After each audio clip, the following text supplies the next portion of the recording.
One of the things we do is called reminiscing. So we'll bring a plant, we'll talk about plants, and we'll say, okay, tell us about a time when you grew this plant when you were younger. And they'll go through these people that have dementia that might be a little bit more advanced. We'll go through and they'll tell us whole story of their childhood of like their grandparents or their parents growing vegetables and having a garden. And one of the most impactful situations I had with that was there was a woman that always came, highly engaged. She would water our plants that we had in the garden when we weren't there. And the activity director there told me, they said, this is the only activity she comes to.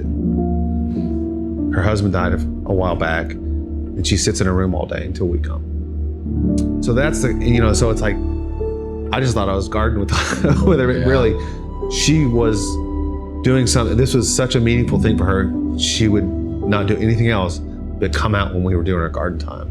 And so that really kind of like, this is really important. Like, we got to do this, and we got to find a way to get this to anybody and everybody.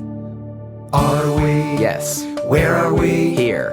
Why are we here? Not entirely clear. We are misfits thrust into existence by random chance, with no hints at all as to how we're supposed to make sense of it all. It's immensely bizarre. Here we are. Hello, everybody, and welcome to Here We Are. Today, I am at the University of Tennessee, Knoxville. I'm at the UT Gardens as part of the One Health Initiative program. Came in for a week during this One Health Day, a day each year where they try to really focus on public communication for the One Health program, which you've heard me talk about on this show. And I came in for a week and got to interview a bunch of awesome people that are involved.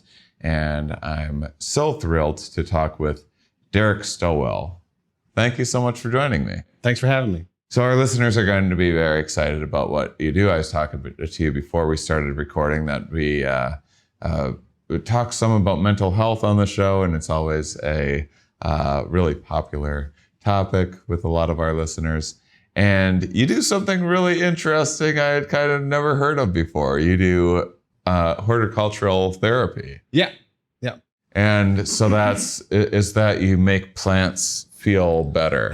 Is that that's what people think of first? Or you're helping the plants, but really what we're doing is we're working with people using plants as a tool to help improve their health and well-being. Okay, so to set things up, why don't you just share a little bit of your background and kind of how you got into this? Sure. So when I was younger, I was in high school, started doing a lot of hiking and spending a lot of time in nature, and really wanted to develop a career in that field. So I went and got a bachelor's degree in outdoor recreation. And after that, I learned about a program called therapeutic recreation. So I came back, got a master's degree in that from University of Tennessee, and I helped run camps for kids with disabilities over several years. Worked for a national nonprofit for about 5 years, and then got this job here at the UT Gardens. And so when I was here, I kind of didn't know what to do with the therapeutic kind of thing background that I had. And someone mentioned to me, I think my boss was like, well, there's a thing called horticultural therapy. And I was like, what is that? Yeah. So I started looking into that, got registered as a horticultural therapist, took some additional coursework, and started developing programs here at the UT Gardens. Really cool. So I have the same question. What is horticultural therapy? It is the use of horticulture as a therapeutic tool for improving somebody's health or well-being. Typically, horticultural therapy is done as part of treatment, as someone's treatment plan. So someone gets sick, someone goes to a hospital, someone has a mental health issue, they go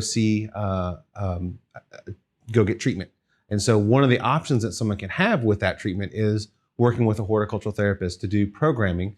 And so we use plants as a way to help improve the health of the individual based on what their goals are. And so that's kind of the in a nutshell, quick version of what it is. So this is kind of on a case-by-case basis. This isn't some like standard, hey, I'm sad, can I just walk through your gardens here and have so you take each individual figure out their specific situation and then develop a specific program for each individual. Right. And now I'm like, well, now I got to tell you everything I have going on and figure out what plants I need to start taking care of. So how does that work? How does that process work? It varies depending on where you go. Like we have programs we offer here. So we do programs for groups of individuals. Other places someone might work as a private practitioner. So they might have their own practice where people can contact them and then they can meet and do programming.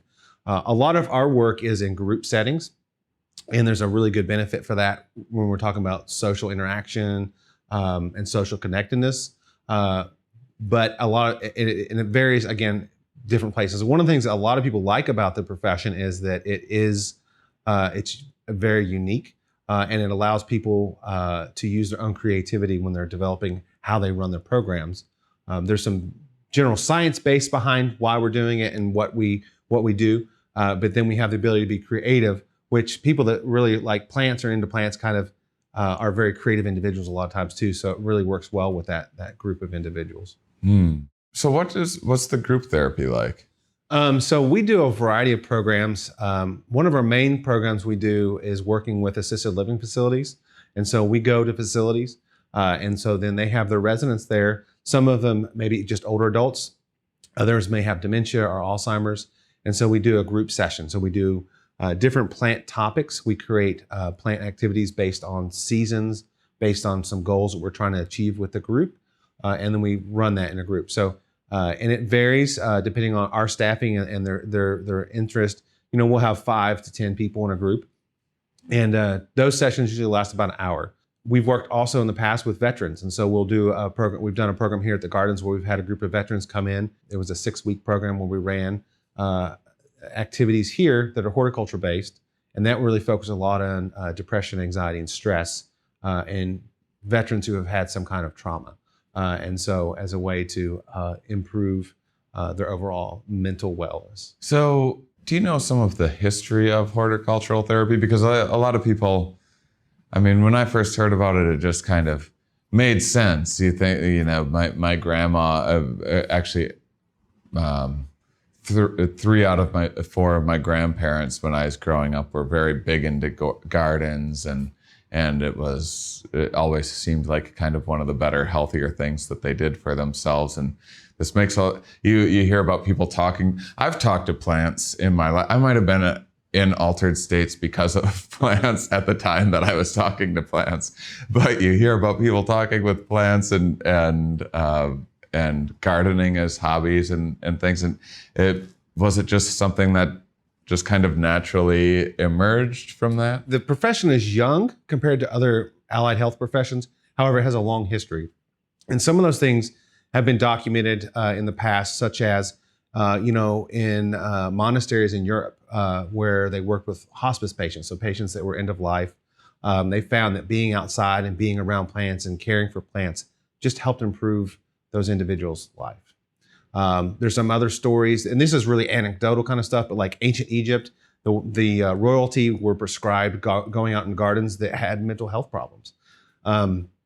In the United States, an individual named Dr. Benjamin Rush, who was considered the father of psychiatry back in the 1800s, he actually signed the Declaration of Independence.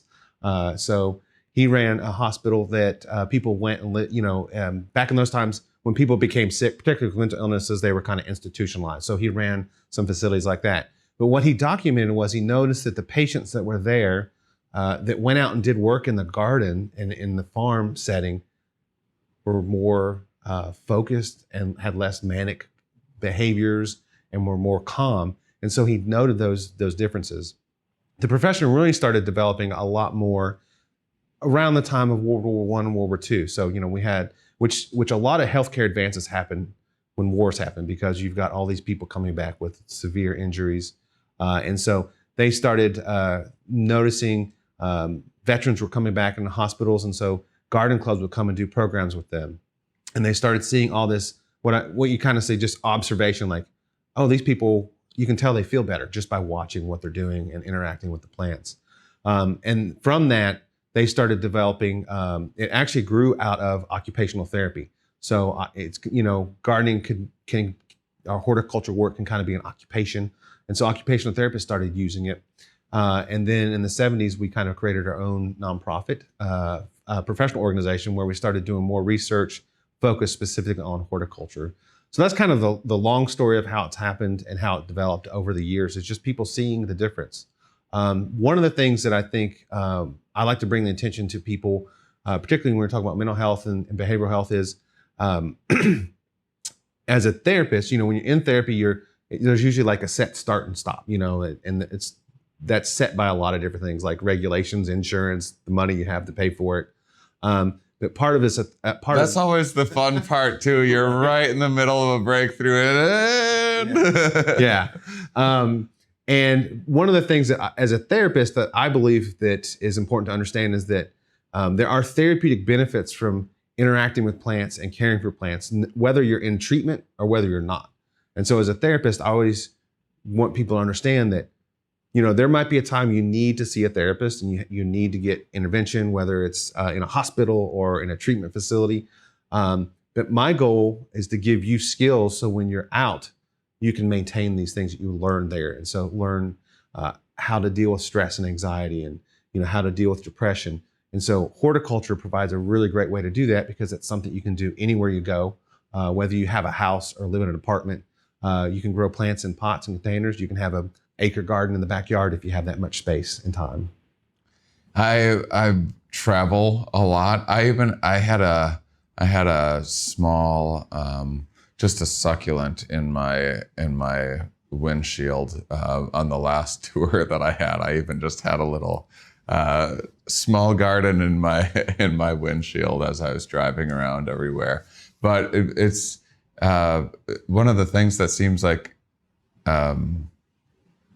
is interesting is just kind of giving someone giving something to care for. It seems counterintuitive. Usually when I'm most depressed, the last thing that I want to do is add more responsibilities onto my life. But there's something really interesting about having this stable thing that needs to be attended to, multiple times a week or perhaps daily. That kind of it gives the mind something like pretty manageable, but that needs to be done on a regular basis. Yeah, and that's really what makes this work and why it has these connections. So there's research that shows just simply being around plants can help improve your mood and reduce your stress. There's a study from the 80s, this guy named Dr. Roger Ulrich, where he looked at patients who had surgery, and he documented how the patients that had windows in the recovery rooms that faced trees versus windows that faced other things. I think I remember seeing that. And so there were some significant differences, which we had to do with less pain medicine, quicker recovery. So just simply looking at plants and being around plants has these therapeutic effects. But when we talk about horticultural therapy, it's also about the growing and the caring for the plant. And I use it a lot, particularly with the behavioral health programs I work in. Is it you can create a lot of metaphors of like caring for this plant, like why is this plant dying? What's going on with this plant? And how does that relate to you? Well, I know it needs water, or I know it needs sunlight. It's like, and then we can make those connections like, okay, so what are some things you need to keep yourself healthy? And it really allows people to, one, like you mentioned, take care of something other than ourselves. So it kind of gets us out of ourselves a little bit and into something else. But also then realize that I need to, as attentive I am to this plant, I need to be that attentive to myself and my own mental health and recognize when things happen. So hopefully I don't get in a crisis situation. I might be in a crisis situation. I know that I've got resources to go there, but if I can maintain and understand where I'm at and how I'm feeling today, I know I might be able to do something to prevent something more serious from happening to myself.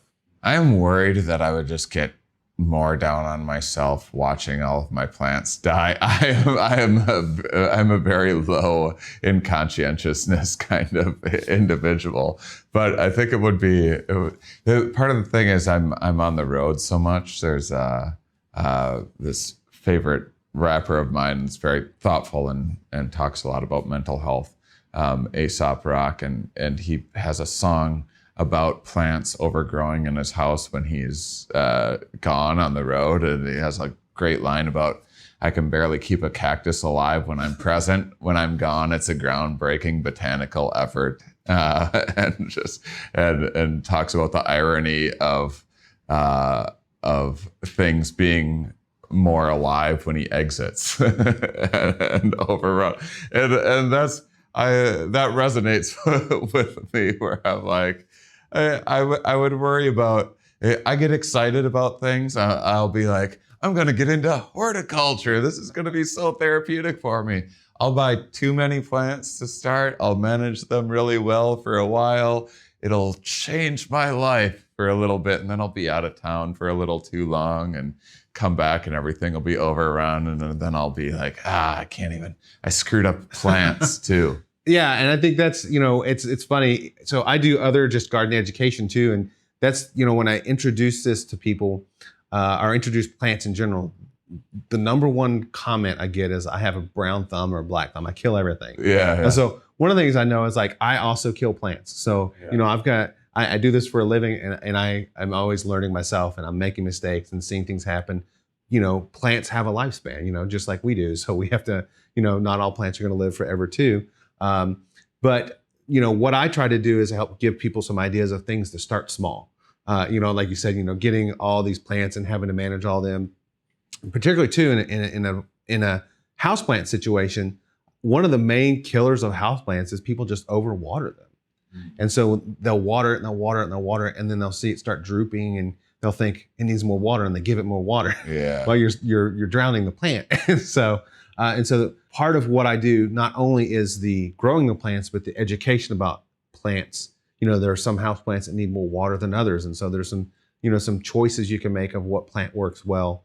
One activity that I really enjoy doing and working with groups in, particularly with behavioral health, is called growing microgreens.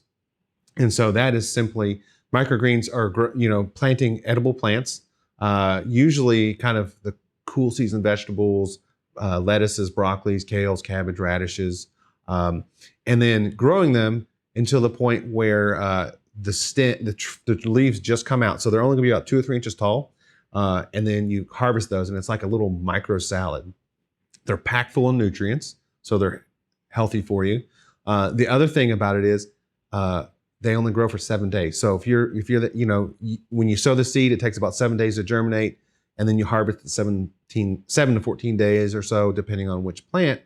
And what I like with that is it's an instant, quick results of something. And if I'm not good at long-term caring for something, I can probably grow these plants for about 14 days before, I need to harvest them. And then I can see some quick success with that too. So that's also, part of the therapist is like looking at what are some things that we're working on goals. Is it immediate gratification, or are we looking at long-term gratification? So like somebody that may have a substance abuse issue, seeing the today versus looking at the long-term effect of, sobriety could be something to think about. Then you can look at plants. Well, if I sow a seed and I'm trying to harvest let's say a pumpkin, it takes about 180 days or so to get that fruit. And so that's a long-term investment when we're talking about, like sobriety or managing those things, or even our mental health. Really, it's a long-term investment, but we have some short-term things we can do now to manage it. So that's a few ideas to try too. I keep on having this book pop into my head. I think the name of it is 𝐞𝐫𝐞. I'm terrible at pronunciating things, but it's kind of the book took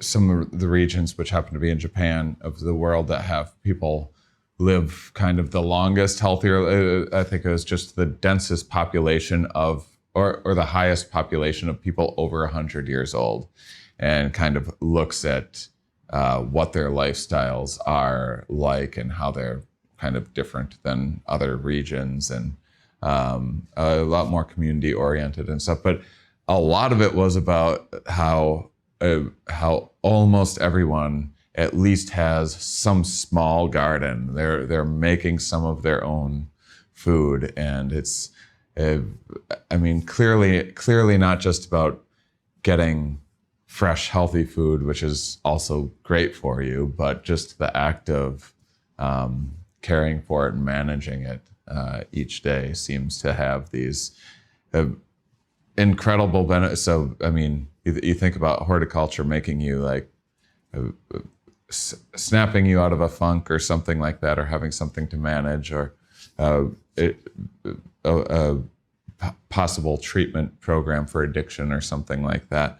But to think like this is something that people are doing that are regularly living over 100 years old. That's how much of a difference a culture of gardening can make in a place. Yeah, and I think it's if you look at the pandemic that everybody's gone through. Wait, what was it? What pandemic? But we one of the things that we noticed here was we kept our gardens was open. We never shut, and the amount of people because they you couldn't go inside, or all these questions about what your health and getting sick. We had so many people come to the garden as a way to de-stress and as a way to connect with people again in a setting that was not just in a room, but outside where supposedly was safer. And then also some other things, people started growing gardens again. People, and some of that was maybe some fears about everything that was happening, but people were like, wow, they got into gardening. The seed demand for seeds, I think one of the seed companies said it grew 300%. Oh, there was some online gardening company that they had just started like maybe 2 or 3 months before the pandemic. I mean, if you're a conspiracy theorist, you would have thought this company started the pandemic just because their business just exploded during this time. People found comfort in that, comfort in growing vegetables and, realizing that, well, I can't get to the store, but I can go outside and pick a tomato I've been growing. And so I think like the similar thing you're talking about with those individuals that live over 100, it's being outside, the gardening and horticulture, you have there's mental benefits. They're beginning to look at biomarkers. And so this is like, your immune system and how it reacts to it, lowered stress.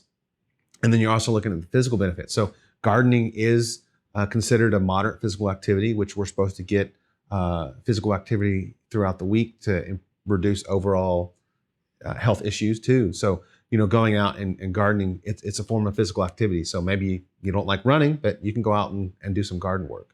So it's that combination of the physical, the mental, the social, and for some people, the spiritual, connection to plants and life are all part of these things that kind of work to make horticultural therapy such an impactful thing that people realize it. So, like you mentioned, people are using the therapeutic benefits of plants and not even realizing it.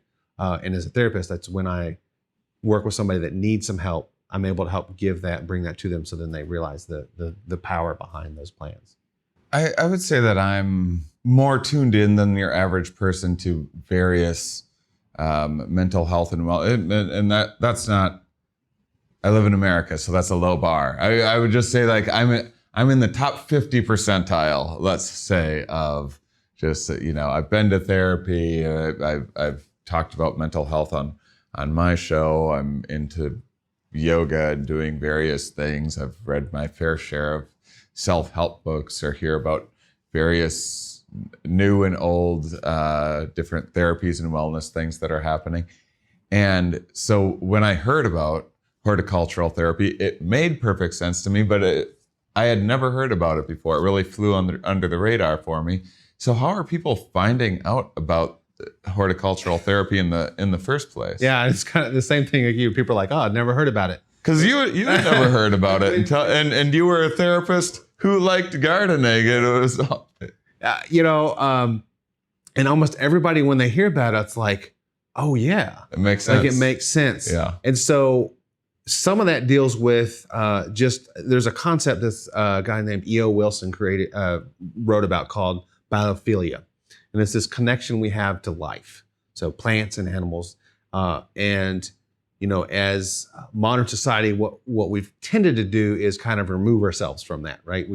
We have buildings, we have air conditioning, we have heat, we have electronics. And so we're spending more time inside than outside. So, and that's really only just a few generations change, our my parents, particularly grandparents, there was a lot more gardening and that kind of stuff happening. So yeah, how do people find out about it is by chance is what's happening. We do have a professional association that I'm on the board for. And so we do marketing efforts and we're working on, sharing the word. There are some great programs around the country that do horticultural therapy programs and have gardens and hospitals. And so that's where a lot of people get introduced to. So if they're lucky enough to be at a facility that has a garden space, they may have a horticultural therapist on staff. One example, really a group of hospital systems out in Portland, Oregon, and has called Legacy Health. They have multiple gardens and they have horticultural therapists on staff, and so they do programs. And so, if you're fortunate enough to live in an area where you have that, you are able to get introduced to it. Otherwise, it's people just stumble on they stumble on the website or they meet somebody and then they do some searching and then they find out about the profession and get interested in being part of that profession. Very early in our chat, you kind of talked about creating an individual plan for each person. Is this so? Are you actually anyone's like therapist, or does someone have a regular therapist and then they refer you for the horticultural therapy aspect of their... Right.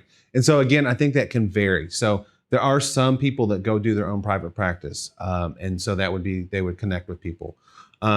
You have people that, so like I said, I'm a rec therapist also, or certified therapeutic recreation specialist. So there's people that have multiple training in different modalities.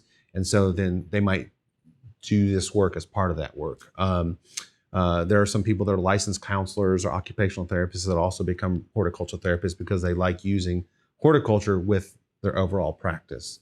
And so it varies. Right now, one of the challenges that our profession has is we're not reimbursable by insurance. So there's some good things with that because we don't have to deal with all those logistics of billing and managing insurance, but people don't know about you as much. And so what happens is sometimes people will pay out of pocket, or we'll use grant money or donations to run programs, or we have a fee for the program. So as a therapist, we do a fee for programs. So we go to facilities and they pay us per person to do our program, and they use that as part of they have to, particularly assisted living facilities, have to do a certain number of activities a month for their residents based on how the state says you need to have life enriching or life enrichment activities that way. As individuals with behavioral health, if you work at a hospital system, they may have a mental health program, and they may have a horticultural therapist working with other therapists. There's some schools. There's a school up in the Northeast called Monarch School, and it works with people, children who have disabilities, intellectual disabilities, autism. And so they have a horticultural therapist that's on staff that works with occupational therapists. So the students come and they do their horticultural program as part of their overall educational day and therapeutic activities that they do at the program. So that it's kind of it's a very broad field. So that becomes, there's a lot of different ways people can get involved in that. Gardening seems like it could be kind of a keystone habit for a lot of people that has kind of these downstream impacts. Because you mentioned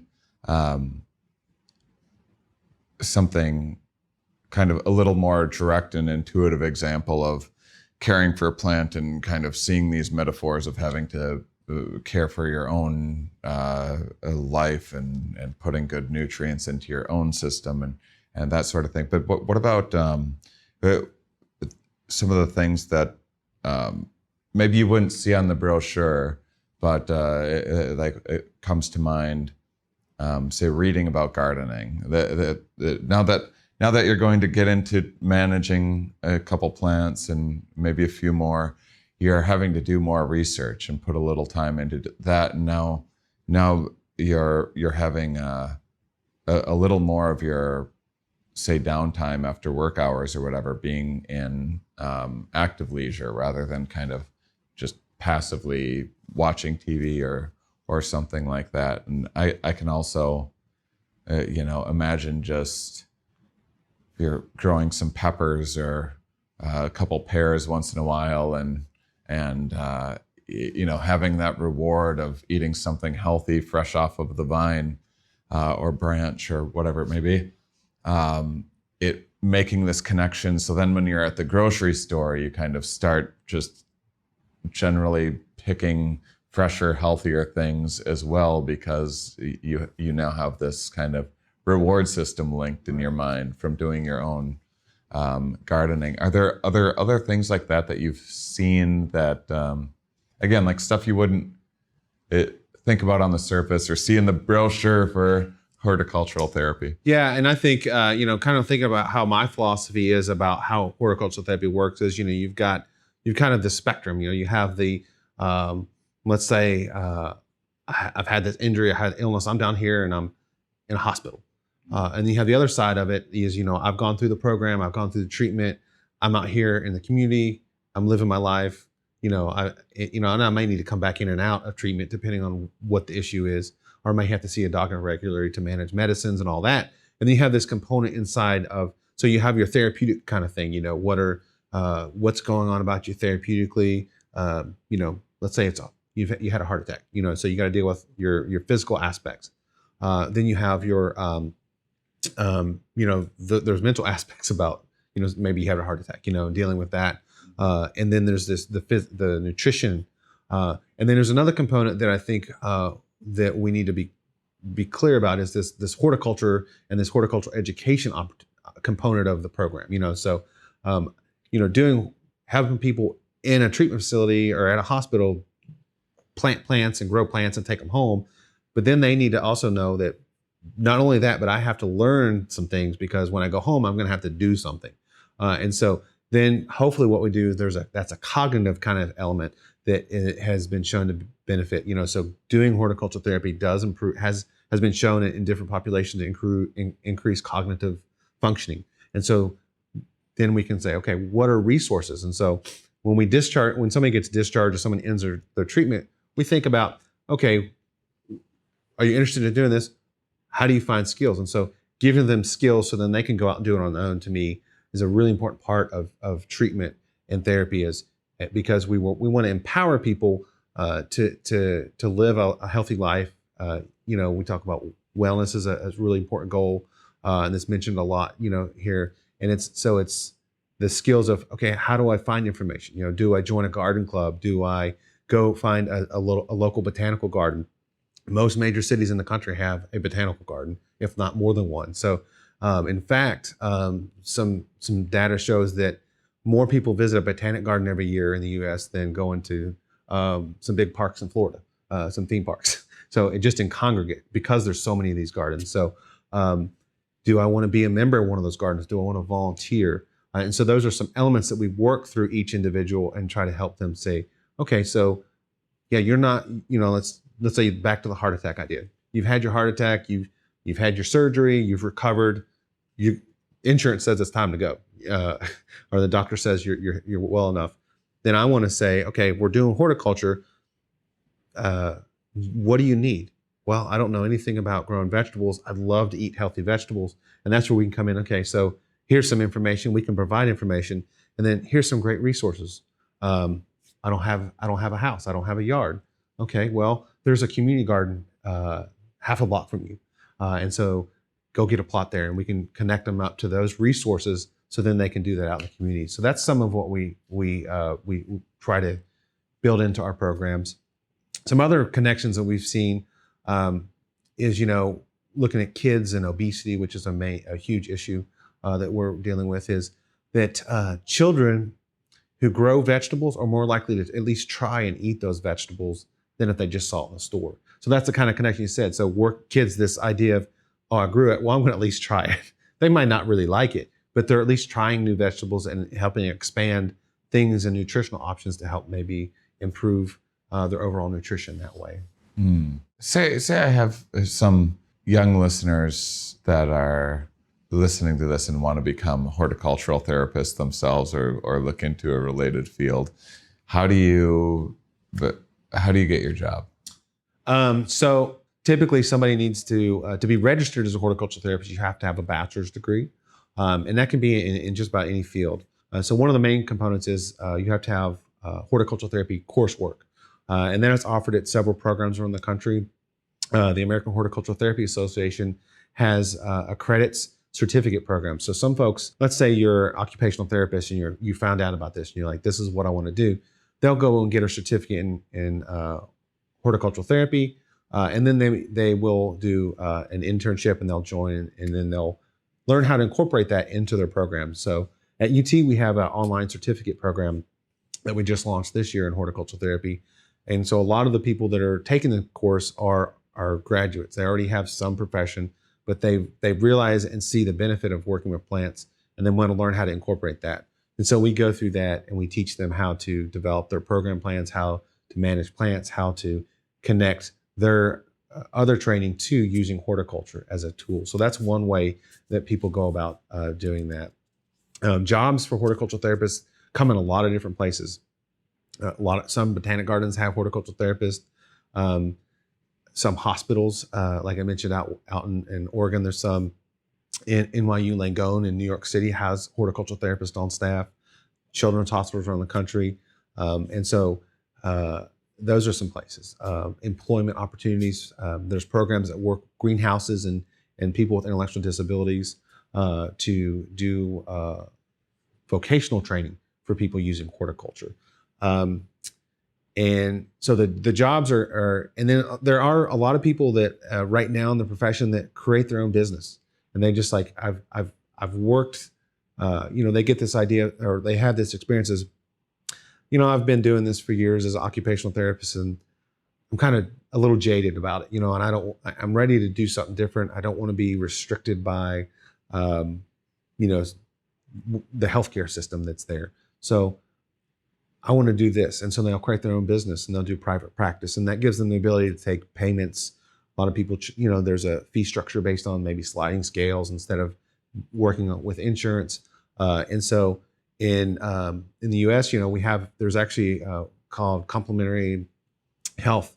And it's a pretty big market, where people pay out of pocket for expenses. And, a lot of money a year people spend out of pocket because maybe insurance doesn't cover a treatment that I think is important for me. And so they'll say, well, I can find somebody I can pay out of pocket to do that. And so horticultural therapy kind of works like that too, where some professionals prefer not to be part of a healthcare system, but to run their own business. And what about people that are listening to this, and again, we've kind of talked about this. It's kind of intuitive for people when they hear about this, like, oh, of course, working with plants, this makes perfect sense. Kind of like people say, having a pet is therapeutic. We'll be like, oh yeah, that makes sense. That resonates with a lot of people. What about horticulture as kind of a gateway to therapy? Like I know, I'm from the Midwest, and kind of a smaller town upbringing. Therapy was something that I don't think I know anyone from my home, but certainly no one that I'm aware of in my family or extended family that, as far as I know, has ever even considered going to therapy. It's like I do yoga, and when I was growing up, that seemed like a weird thing to do. Yeah, and so what about if you're just trying to say you have your parents or some older people in your life that wouldn't be open to therapy, but this horticultural therapy might be good for them. Are there what are some, like, I guess, sneaky ways of getting people into gardening in ways that might be the most therapeutic with them without ever having to even mention therapy in any way?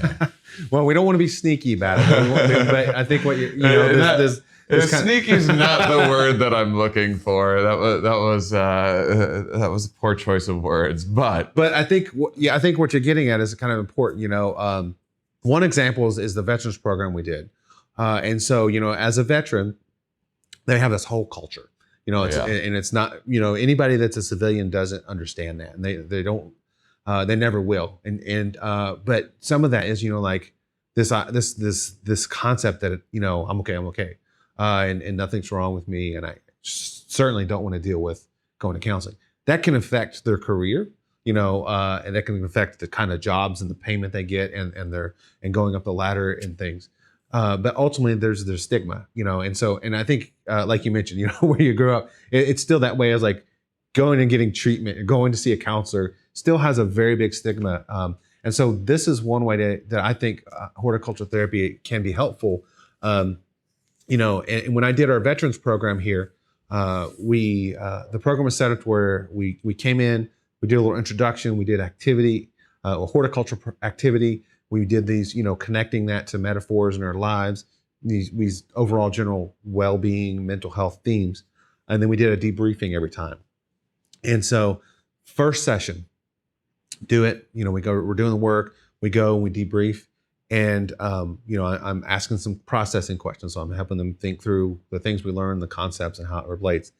And then all of a sudden, like these veterans, come out and they just start like opening up, like just, these really deep thoughts about, what they went through and those things, and it helped in the first session. And so that is the kind of thing that horticultural therapy can do, because what we're doing is, and there's some studies that related to veterans that show that, is that being around plants takes down these walls, because the plants aren't going to talk back to us, kind of thing, and it breaks down a barrier that we often put up if we're talking about things like treatment and therapy. And so those people, those veterans that are in the program, just felt like this was a safe place. And so other studies have shown that some individuals that go through like psychotherapy, that they would go out and do a garden program as part of horticultural therapy prior to doing the more intensive psychotherapy treatment, and it lowered their stress. It kind of, again, helped them relax to the point where they can deal with these really deep, dark, traumatic things. And so I think that's what we can use horticultural therapy for, as a way to do that. And also, working, dealing with plants is not like going into a therapist office necessarily, or what we might think of going into the therapist office is like. So it's a lot less formal setup as like, this is treatment. And I think people are able to deal with and discuss and manage what's going on in a different way with horticulture. So like you said, it's not really sneaky, but it is kind of like, you can sit there and you start gardening, you start interacting, you have this social interaction, and then all of a sudden you're talking about major trauma you've dealt with, and you're processing through that with either the individual or in a group setting, depending on what type of program you're going through. Yeah, I mean, it's just a way of getting past some of the stigma and mental barriers that we face with. I mean, I had the same with just exercise generally, whereas good luck getting me in a gym, but if you're going and playing some sport or something like that, or there's a game involved, I'm up for participating. Yeah. So do you have any stories that you could share that you've experienced that were kind of really impactful? Yeah. I have several, so I don't know how much time you have. Yeah. Again, we do a lot with the assisted living folks, and we have a lot of participation, a lot of interest. A lot of times one of the things we do is called reminiscing. So we'll bring a plant, we'll talk about plants, and we'll say, okay, tell us about a time when you grew this plant when you were younger. And they'll go through these people that have dementia that might be a little bit more advanced. We'll go through and they'll tell us whole story of their childhood, of like their grandparents or their parents growing vegetables and having a garden. And one of the most impactful situations I had with that, one of the populations with this one facility, was there was a woman that always came, highly engaged. She would water our plants that we had in the garden when we weren't there. And the most engaged with me, and engaged in the group and engaged in what we're doing.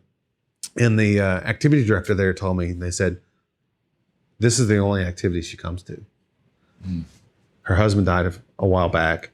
and she sits in her room all day until we come. So that's so it's like, I just thought I was gardening with her. Yeah. Really, she was doing something. This was such a meaningful thing for her. She would not do anything else but come out when we were doing our garden time. And so that really kind of like, this is really important. Like, we got to do this, and we got to find a way to get this to anybody and everybody. Another situation, we used to work with a program for adults with autism. And so we had a individual that came with the group, and they come to our gardens and they do horticulture work. So we do some vocational training, give them some vocational skills, some social skills. And this one individual came one time, and he was 6 foot tall, big guy. Was kind of nonverbal, so he didn't really talk. But what he would do is he would kind of step back from you and look at you, and he'd run at you as fast as he could. And he'd stop like right here. So, I mean, big guy, I thought he was going to knock me over, and he would do that. And so we were in here starting off the activity. And what I noticed is what he would do is he'd take like one of these chairs we're sitting in, and he'd just put it it was on the floor, and he'd just kind of start scooting it, and just like inch by inch, just scoot it. And he'd like feel that vibration and scoot it. And so I was like, what can I do? What can we do to get this guy engaged? And I thought, well, we have a 10-acre garden here. We need to do some mulching. And so we went out there, we got a wheelbarrow. We had him get the shovel. We had him fill the wheelbarrow up, grab the wheelbarrow and take it. And he went around and empty the wheelbarrow for our program. So he was doing horticulture work. And what we did is we saw what he was doing with the chair, and he was using that. We converted that into a meaningful activity for him that was like, not only that could be a job skill that he could have, and was able to refocus him on something that was constructive and not just moving the chair around. And a lot of people, particularly when they interact with somebody that may have autism or have an intellectual disability, they'll look at somebody and say, well, there's nothing valuable there. Mm-hmm.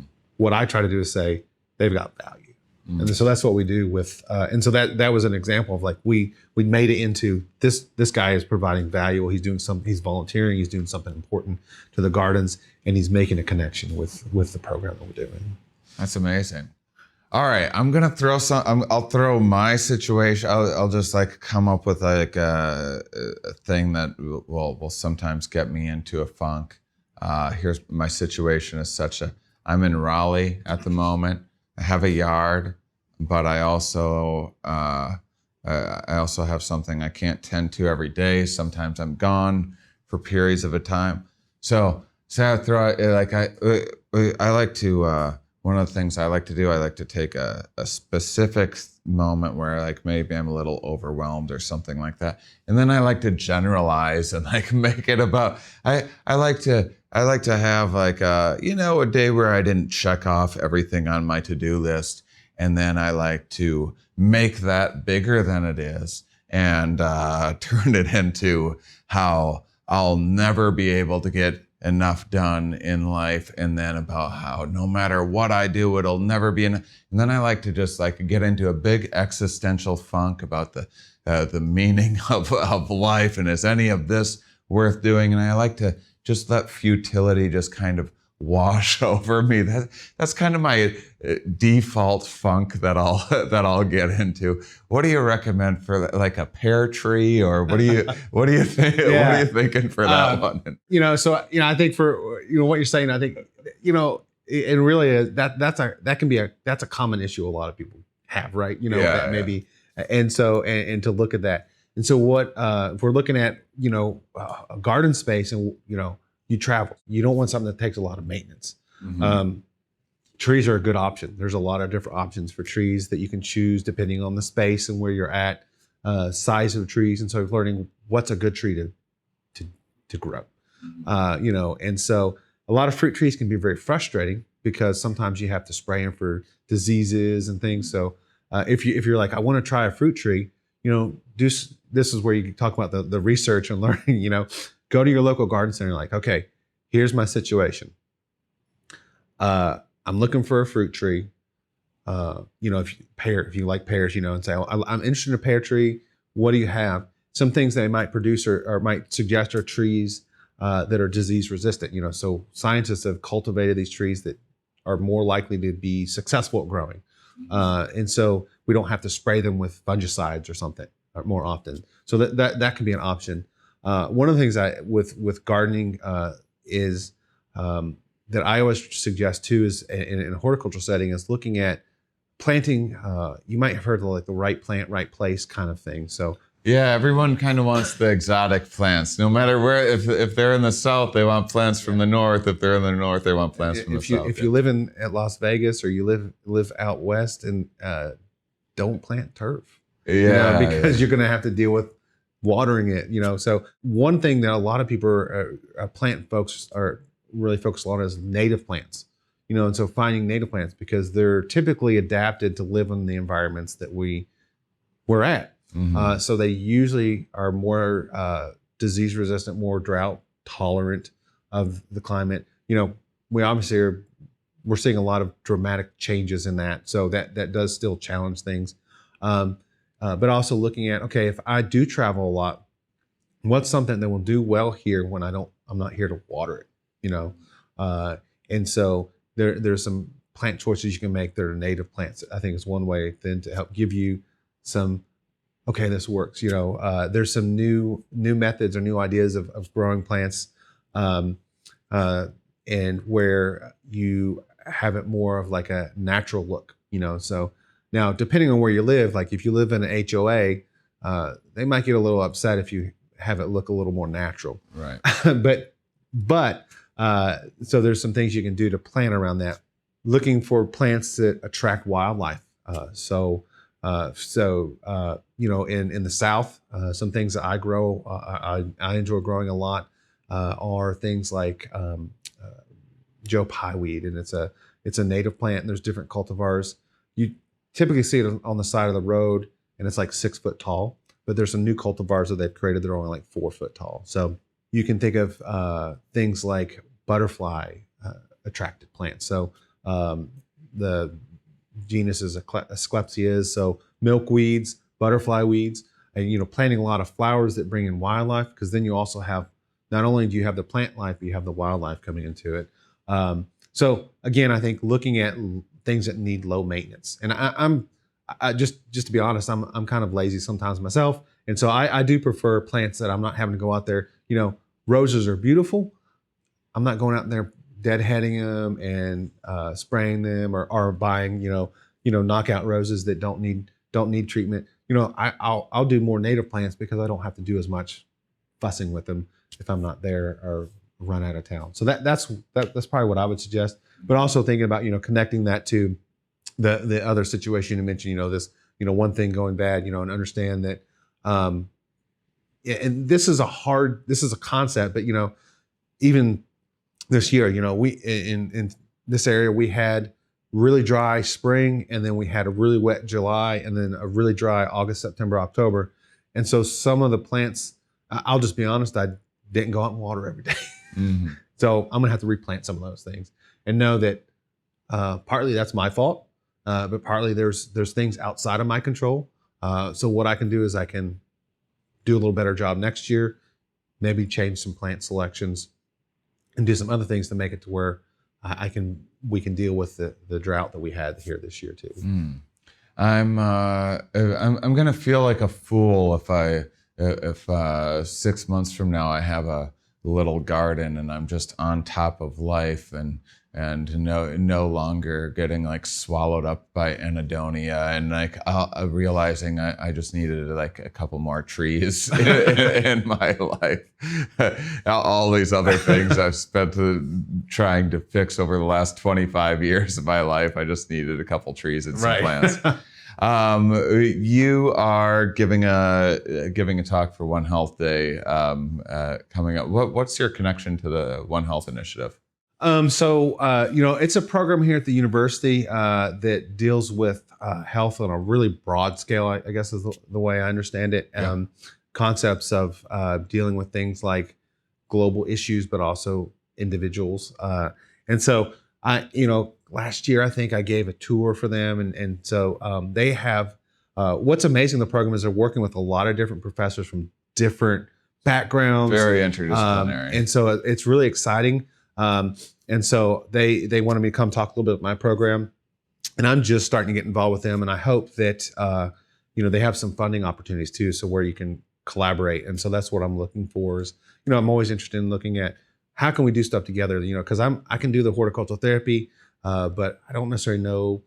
One of the things that people are starting to look at is like biometric screening. Like measuring, not just looking at the observation, like this person gets better, but like there's something inside them that we can measure. There's other researchers on campus that are really good at that. Just need to connect up and say, hey, let's work together. And so that's kind of what the One Health is doing is really bringing those people to get different people together and using each skill that we have to make a better impact on the area and the community. Yeah, that's the really cool thing about it is just how many different disciplines they get interacting with one another. It's really cool. If people want to find out more, if people want to find out more about your work, but also if people happen to be in Knoxville and maybe want to see some of the gardens on campus or see a listing of any kind of maybe related events or anything like that. So we have a website. It's best way is just to search UT Gardens. Yep. The UT Gardens is actually a system. We are called the State Botanic Garden of Tennessee. And so we actually have 3 public gardens right now that are open to the public. So the first one's in Knoxville. So if you're in Knoxville, we're located on the agricultural campus, right next to the University of Tennessee Veterinary Hospital, Veterinary School. It's free to come. So that's great. So on the nights and weekends, after 5 and on weekends, there's parking available. We have 10 parking spaces for visitors during the day, during business hours. The only time I would not, you can't really get here and park is when we have home football games because that parking is used for something else. But the gardens is always open. We've intentionally not had an entrance fee because we feel like this is the state university. We're the State Botanical Garden. We want the residents of the state and people from outside of the state to come and experience our gardens. We have one in Knoxville, Tennessee, and we have a third one in Jackson, Tennessee. And so those are all open to the public. Each has its a little bit different characteristics. We do research there. We have some programs at different ones. And then we do, and it's just for residents to come and visit and learn. On that website, the UT Gardens website, we have a list of activities and events going on. We have education programs just for the general population. We also have some ways to request information if you're interested in us doing programs for you. And so we design programs. We do consulting work for different groups. And we have our certificate program. If somebody's interested in getting more into it, more formal education, we have that opportunity too. You can get that from our website. Fantastic. And listeners, if you want to support the Garden of Knowledge, that is the Here We Are podcast, you can go to patreon.com/Shane Mauss to support the show and me getting more wonderful guests like this. Thank you so much, Derrick Stowell, for joining me. I really appreciate our conversation. And thank you, listeners, for being such wonderful, curious people. We'll talk with you next week.